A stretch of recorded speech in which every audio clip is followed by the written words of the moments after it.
Well, good morning, everyone. My name is Sherry Jones.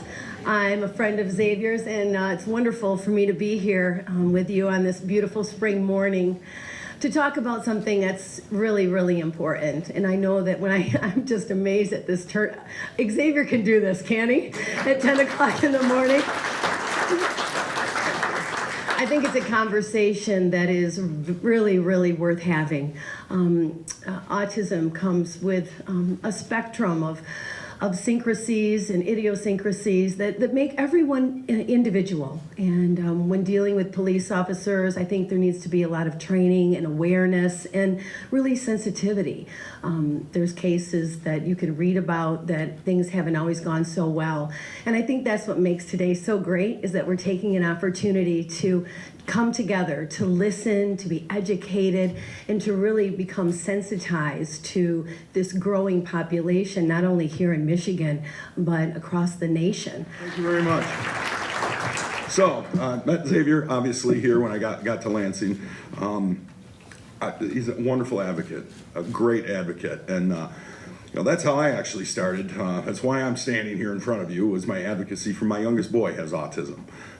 So, raising awareness, advocacy is very, very important. Some people think that, but it doesn't really, you're having a function trying to raise awareness, what good happens. Well, the law enforcement, obviously, the more aware you are, first responders, anybody, to the cashier at the grocery store.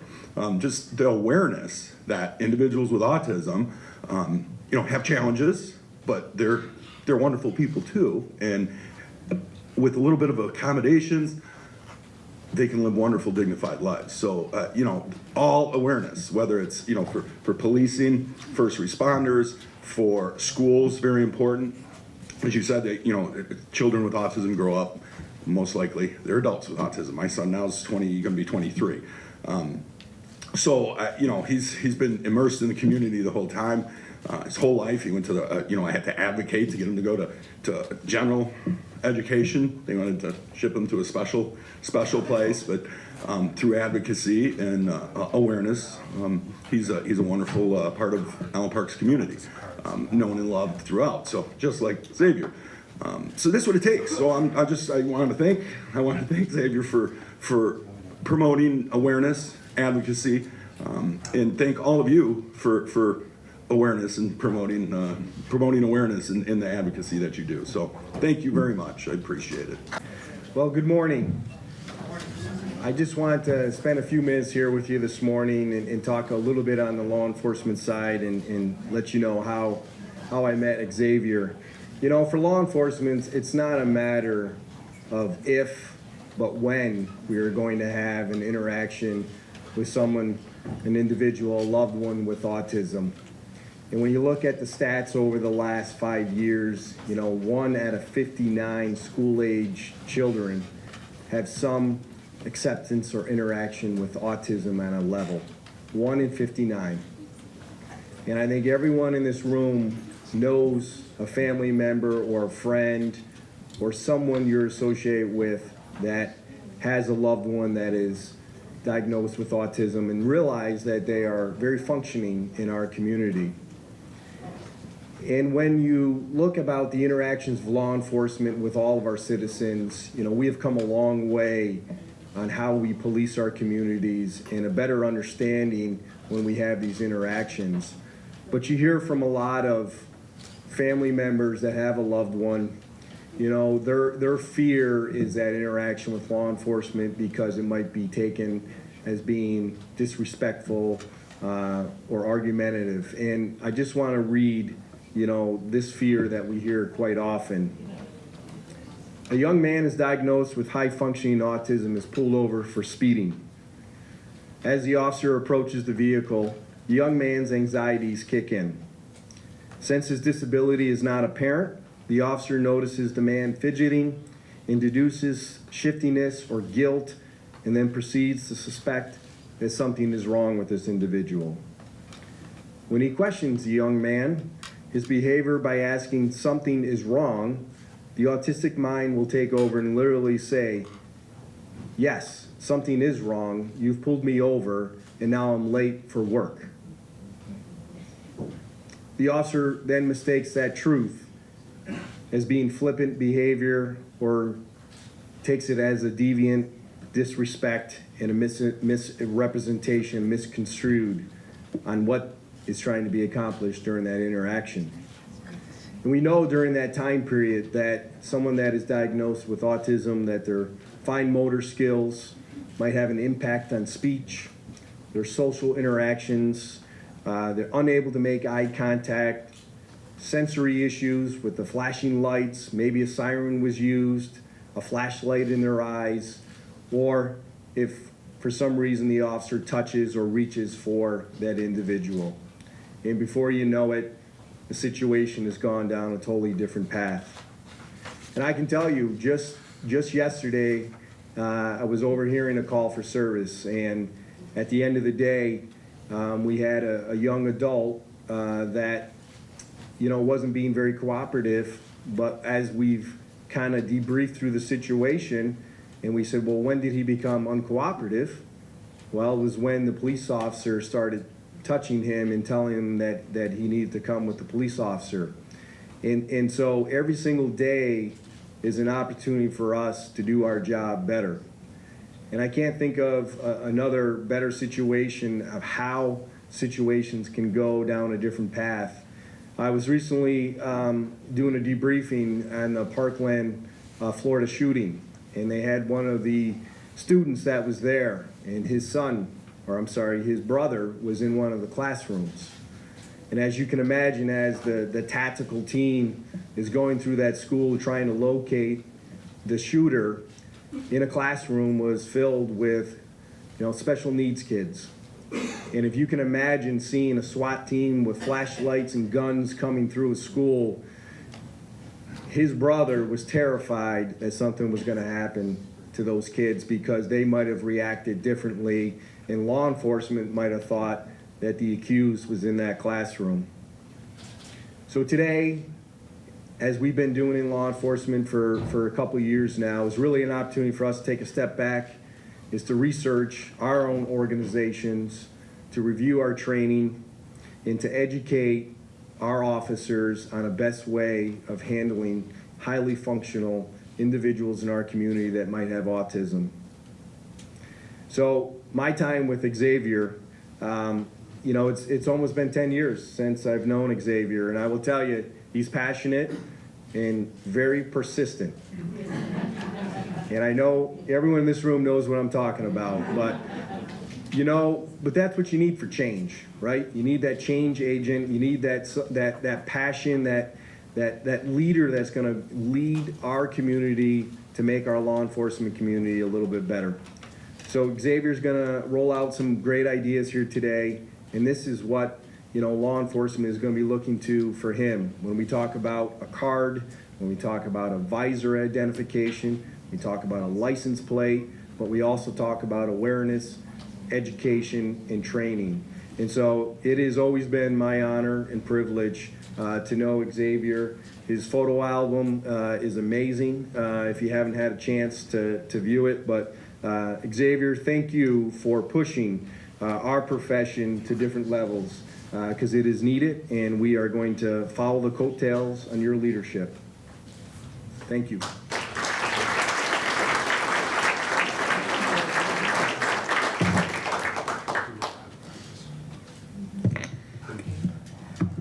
I would like to as well thank all the police for coming today, and it's truly a pleasure to have any supporting for autism out there, because it's an important issue that needs to be better understood and accepted at the end of the day. And I would like to have my lobbyist, David Gregory, who sits on my board of my Autism Foundation, stand up.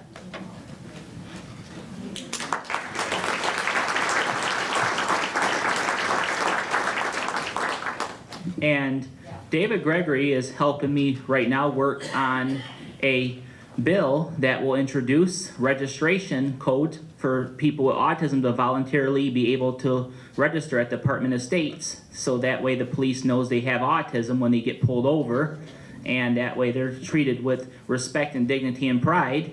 And we have a card that David Gregory has copies of over there if any of you are interested in knowing more about the signs and symptoms and how police can better approach autism by using a less lower tone of their voice and lower siren volume and dim lights, as well as give plenty of space to them when you arrest them at first, and use simple and concrete sentences. Avoid getting too gone and slang with your language at them.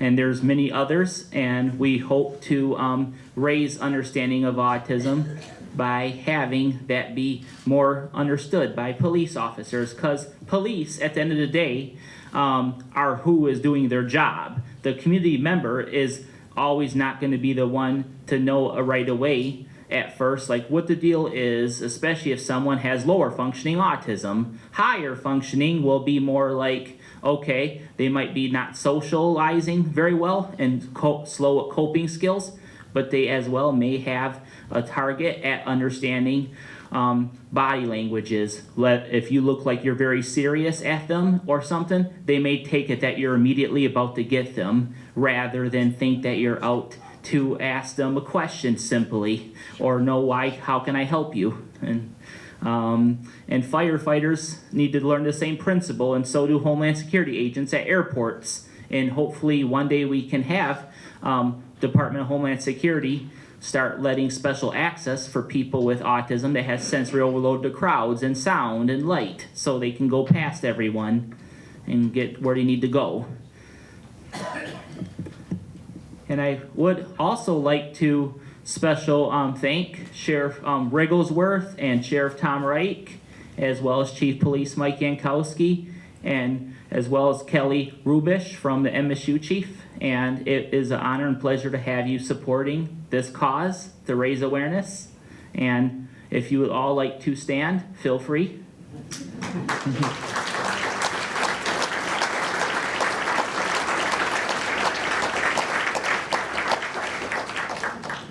And at last, I would like to end the story with my experiences facing autism challenges as an early child in high school. Particularly was my #1 time of being bullied and being teased. And sometimes bullying becomes an issue that I think police should be prepared to be trained in, because there is a sarcasm language issue that people with autism have that they will not understand. People, when they joke at you, like saying that, hey, that person wants you over there, you should go hug her or touch him or her. Well, they will take things literally black and white, and they don't know that you're teasing them. And so now I get in charge of being accounted for doing such a thing, and the principal wants to discipline me for sexual harassment. I've been accused of that as a kid several times because I lack proximity skills, and I didn't understand body language and sarcasm when boys would talk me into doing stuff. And I think that is something that Department of Justice should look into researching more of, because there's been many, I think, cases of charges that people with autism have faced for things that were very unnecessarily misunderstood as well. And I would hope to have my good friend, Amy, who is a psychologist, here today.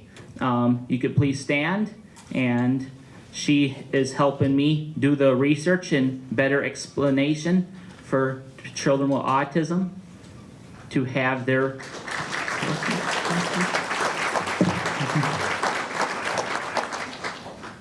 and from here I would like to begin by saying that it has been very much an important issue that can be more taken into consideration as long as we have more people out there understanding it and learning how to deal with autism. It will be very well unified into one single society to have freedom for them. Fantastic.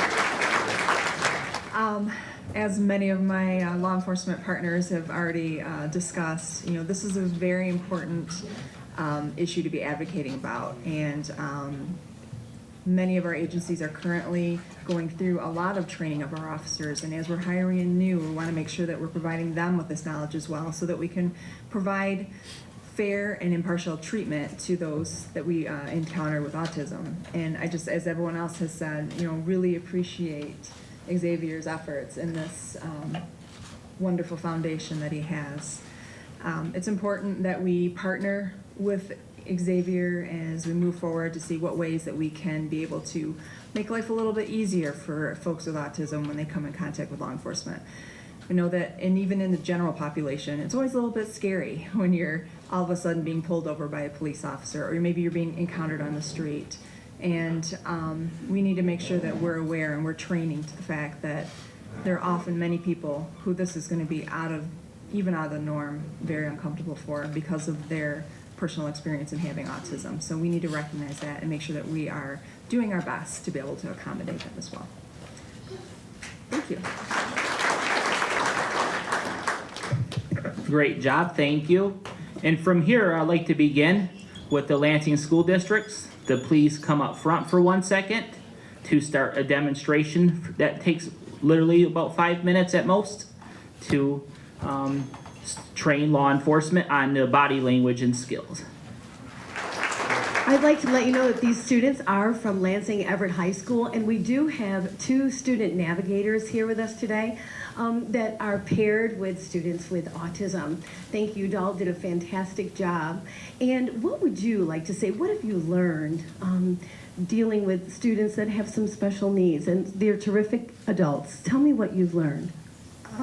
So far with my journey at Everett High School dealing with kids with autism is that they're very different, and but we're all the same, but they're much brighter and they're much happier, and they make my day.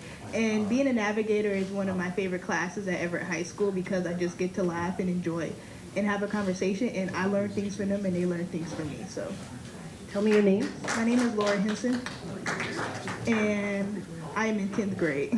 Laura's in 10th grade, so you got a couple more years of doing this. Very good. All right, I'm going to move between you. And tell us your name and what year you are. Hi, I'm Ariana Howard, and I'm in 10th grade. All right, and you also are a student navigator. What have you learned dealing with people with autism? Well, my cousin has autism, and so I haven't, there's a lot of things I've learned within this year working with kids with autism. Like she said, they're very different. They don't have the same mind as us, so it is kind of hard to, sometimes it's kind of hard to comprehend what they do say, but once you learn, it's a joyride. It's really fun, and they're fun to be with. I myself wanted to be a navigator because my dad works with people with autism too. So it was just, I guess it's like a family thing, I guess. Thank you so much. Let's give them thank you for coming today. Best wishes. Xavier, this is outstanding. This card is absolutely phenomenal, and it stole most of my talking points. So I don't know what I'm going to say while I'm up here. I have 3 children. My 12-year-old daughter, Reagan, was born with autism, and it has been a fascinating journey for us. She has taught me more in her brief lifetime than any adult ever has. And she's taught me that we are all differently abled. I don't like that label, disabled. Reagan has a far superior memory to mine. You could ask me exactly what I did yesterday, and I would probably just cheat and pull up my calendar. She can tell you what she did 6 years ago today. The brains work differently, but they're absolutely phenomenal. And I heard an advocate say recently that if you have the luxury of being labeled abled, if you consider yourself an abled individual, it's probably only temporary. Something could happen tomorrow. You could be in a car crash. You could live to be a wonderful old age and start struggling physically. We are all temporarily abled. So we need to approach with a certain amount of empathy and respect for all individuals, and I'm sure that's why you're here today. I would encourage you to use person-first language, and that means referring to them as a person with autism or a person with other difficulties, because they're a person first and foremost, and we don't want their diagnosis, to define them. If I was defined by my deficiencies, I I wouldn't be able to go anywhere or do anything because the list of my weaknesses is long. Regrettably, if you know one person with autism, you know one person with autism. They are unique individuals just like you and I are. So thank you for your interest. There are absolutely some things we can do differently and better and consistently with this population. But understand that once you've met one person and you've got their personality down, you've mastered one person. There's more to learn. And as much as we think they are a mystery, I want you to understand they think we're mysterious too. Okay, you've heard a lot about not being able to understand underlying emotions or sarcasm. It's hard for them to figure out what's going on in the world around them. And some of us overthink it. We pick up on too many cues, and sometimes others do the opposite. To be honest with you, a number of them fear public safety officials. And I would put my 12-year-old in that category. She asks a lot of questions about jail because when she found out it exists, she's very concerned about, wait, there's something I could do that would remove me from my home environment. What are those things? How long does that take? How old do you have to be to go to jail? What's the difference between jail and prison? I don't think most 12-year-olds think this way, but it creates a certain amount of anxiety in her, and as a result, there are a lot of questions. You've heard that eye contact is not necessarily going to happen with someone on the spectrum. But stop and think about how much we equate eye contact with listening. We assume if we're not looking at each other, we're not listening to one another. And people on the spectrum actually say, I can't listen to you as well if you make me sustain eye contact. That's so hard that now my ability to listen has lowered. They may not come when called. They may not come when called by an unfamiliar voice. So if you are the first responder in a fire and so-and-so is hiding in a closet, why aren't they coming? Maybe they don't recognize your voice. Please don't use nicknames, honey, sweetie, darling, buddy. They know that's not their name, and they will not respond to it. The brain does process more slowly under stress for all of us. I'm in front of you. I'm thinking a little slower. I'm nervous. It's the exact same way when you encounter someone on the spectrum. Their functioning ability to respond will be slower than usual because they are under stress. Some are prone to elopement. They run. Of course, my experience, obviously I have a 12-year-old. I'm thinking more in terms of kids than adults with autism. But it's important to understand that there are risks there. They may be so focused on getting out of a situation, they're not thinking about that busy road in front of them. And one of the leading risks of people on the spectrum is drowning. You have a phenomenal opportunity to de-escalate the situation and to set up that ongoing relationship that someone in uniform is there to help. If it does escalate and it does turn unfortunate, I promise you there will be ongoing trauma that the family and the caretakers will need to deal with as a result. You've heard some talk about meltdowns. What exactly is that? There is actually a difference in the world of autism between a temper tantrum and a meltdown. Temper tantrum is your average 2-year-old who didn't get the piece of candy they wanted or the doll at the store. A meltdown actually affects the person's ability to cope with everything else around them. So once they are in that heightened state of emotion, your ability to reason with them goes down. Usually their ability to take in further information is really challenged. Okay, when my daughter gets to that state, the more we talk at her, the worse it gets. We actually start writing notes because that helps, but again, she's unique. So understand that their ability to manage information is actually lower once they have reached that heightened state of frustration. I always encourage Smart 911 with my families. I'm sure you do too. If you run across a family who isn't taking advantage of it, absolutely. The more information we can give you when you get on the scene, the better. And finally, as you heard, they are very literal thinkers. And it's amazing when you stop to catch yourself how often we talk in cliches. One of my favorite stories I pulled back from years ago now, Reagan was probably 4. And she wanted Brian's attention, my husband, but he was on the phone. So he did what all of us have done if we have kids. He covered the receiver of the phone. He looked down and he said, "Hold on." She kind of looked at him for a minute. She sat down on his foot. She wrapped her arms and her legs around his leg, and she held on. "Okay, Dad." She still will catch us today. What does that mean? What are you saying? Because we still, even though we've had her in our lives for 12 years, we accidentally talk in ways that are completely unclear. So, thank you for being here today. Thank you for being mindful of this. I applaud you in your interest to better serve all of your residents. Thank you for taking an interest in those who are differently abled, not disabled. And just like my Reagan, please hold on. Thank you. Introduce Senate Bills 278 and 279 that will allow a voluntary program for individuals with autism to voluntarily disclose that to the Secretary of State's office, and then that information could be placed into the law enforcement information system for someone who perhaps would have an interaction with someone with autism. They pull over a vehicle. The first thing they do is they're going to run your license plate and see if there's any information that they would need to know before they come up to your window. If we can notify them through that system that this person who's registered this vehicle is a person who has autism, that can prepare them for that interaction that they're going to have. And I know Xavier's been very much on the front lines of advocating for those with autism, particularly in the space with law enforcement, and how that is going to be a different encounter than someone else you might encounter. So wanted to be here in support of that. I also have with me a letter of support from Congressman Wahlberg, really just pointing out the accomplishments of Xavier, where he's been, and the efforts that he's undertaken. So all the way from here in Lansing and all the way from Washington, you know, the support is very strong, and really thankful again for the work that Xavier, that you're doing, and for all of you here today for supporting him as well. So thank you.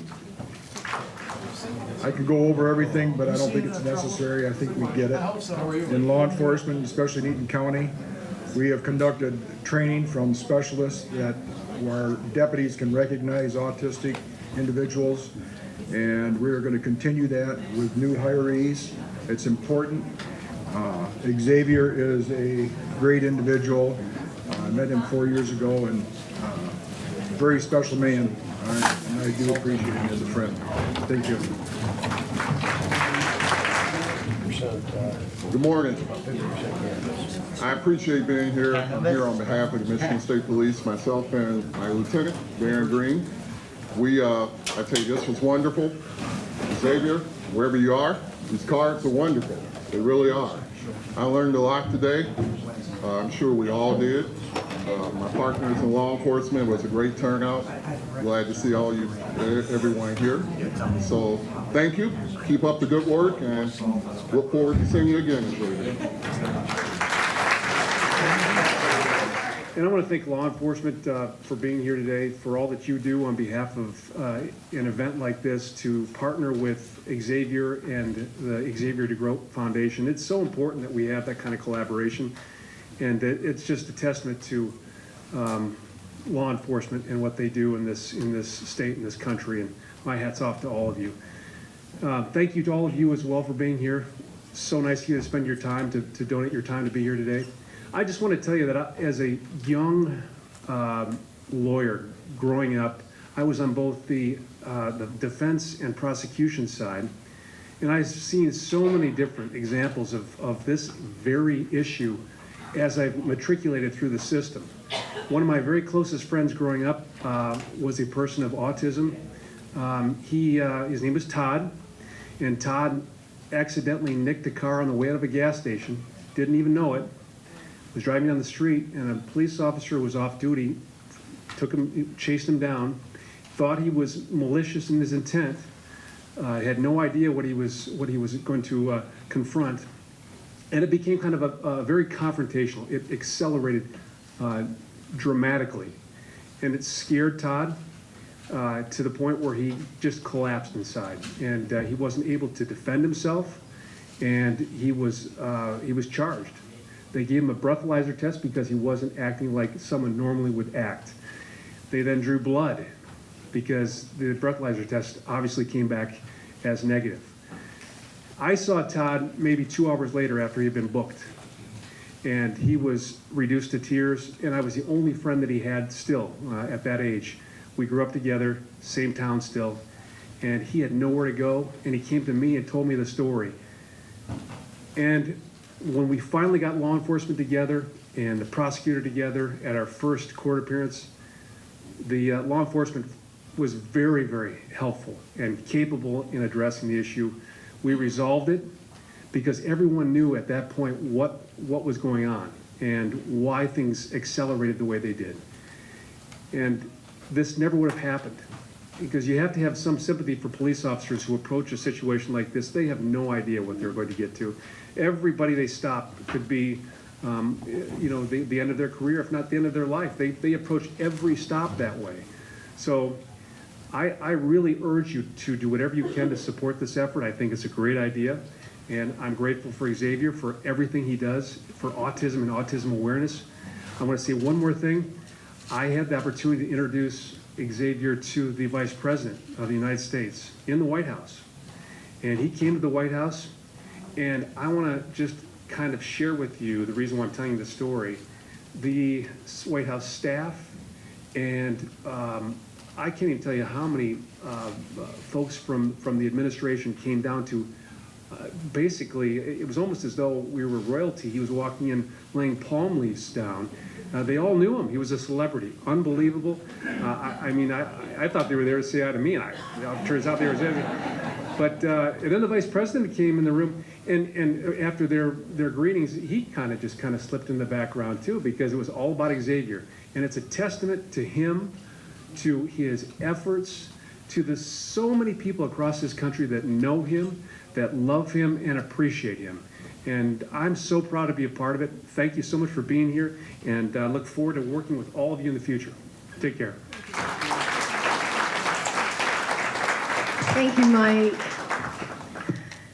And that truly speaks, his story speaks to the bill that we just heard Senator Barrett and, of course, Representative Curtis Hertel, who could not be here with us today. But if that bill goes through and becomes law, when that police officer looks at that license plate, they will know that the person inside has autism.